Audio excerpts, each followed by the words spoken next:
السلام عليكم. الكوتش بتاعي اخد الفلوس مني وبخ على كده. حلو كلام.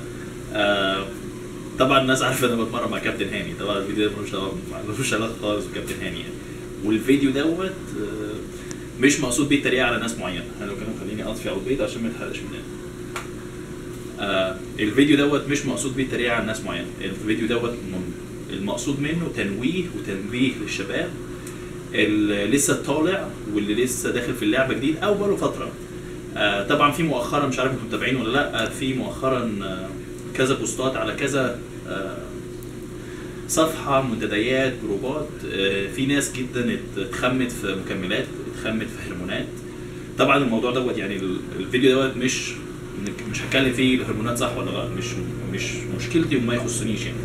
بس هي الفكره كلها في ناس مؤخرا شفت فيديوهات وبوستات الناس ضحك عليها فعلا في فلوس كتيره. في واحد 70,000 جنيه ولا 17,000 جنيه مبلغ يعني انا فعلا اتخضيت. يعني انا واحد في امريكا اهوت والحمد لله ربنا كرمني، بس المبلغ نفسه انا اتخضيت منه. ازاي انت اصلا تدفع المبلغ دوت لشخص انت عمرك ما قابلته شخصيا، او لا قدر الله حاجه حصلت ما تعرفش تجيب منك حق. طبعا في ناس، في كباتن كتير جدا وفي شخصيات كتير جدا معروفه على الفيسبوك وعلى النت ساعدت الناس دي كويسه، ومش هذكر اسماء، ان في ناس كتيره جدا انا شخصيا اعرفهم وفي ناس ما اعرفهمش. فانت واحد من الناس لو حصل معاك موقف وفعلا في ناس ساعدتك اذكر اسمها، او لو انت شفت موقف وناس فعلا ساعدت اذكر اسمهم واشكرهم، ان الناس دي فعلا عملت بوستات وعملت حاجات جدا وفعلا في ناس فلوس رجعت لها. الفيديو دوت هدفه واحد، او انا شخصيا هدفي واحد معين. التدريب الاونلاين كويس جدا، حلو كلام. انا شخصيا ما بمرنش حد اونلاين خالص. في ناس كباتن كبيره جدا جدا جدا بتمرن اونلاين، وفي ناس شغلها كتير، وفعلا في ناس في مصر وبره مصر كويسين جدا. لما تيجي بقى عند شراء المكملات والهرمونات، لو انت واثق كويس جدا في المدرب بتاعك اشتري منه لو هو بيبيع.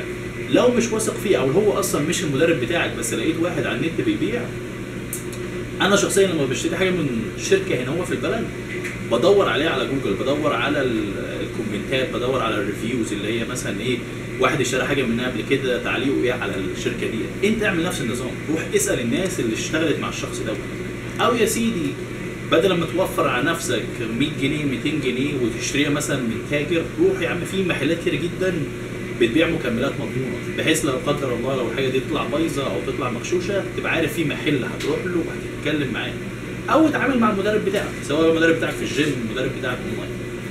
تاني الفيديو دوت مش تريقه على الناس. انا واحد من الناس اكيد يعني لو هشتري انا ما اعرفش المكمل صح ولا مش صح. يعني انا لو اشتريت مثلا لو واحد جاب لي واي بروتين في كيسه انا ما اعرفش مضروب ولا مش مضروب، مش هعمل لك فيها خبير. يعني انا حتى لما بشتري من شركات هنا بشتري شركات معتمده عشان ما تخمش.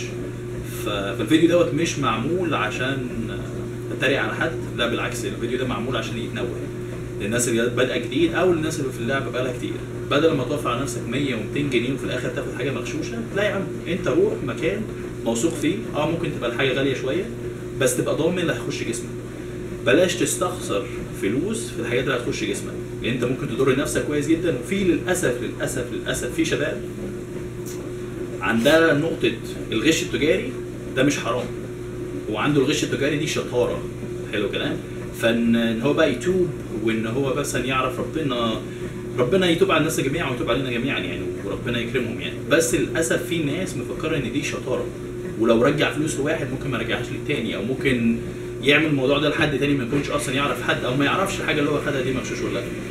فتنبيه وتنويه برضه للناس اللي بتبيع حاجات مضروبه. الغش التجاري ده يا جماعه والله حرام، يعني اللي بينبت من حرام فهو في النار. انت تخيل انت لو دخلت فلوس حرام بيتك، لو انت اكلت منها او اهلك ده اكلوا منها، دي هتبقى في النار وهتبقى ذنبك انت يعني. فاتق الله في الناس واتق الله في الشباب اللي هو لسه طالع. وتاني حاول على قد ما تقدر تلاقي الحاجات كويسه، تثق في حد كويس وتديله. بلاش تدفع لحد فلوس وانت اصلا ما تعرفوش هو فين ولا تجيب له مكان ولا اصلا اشتغلت معاه قبل كده. ماشي يا شباب، يلا سلام عليكم.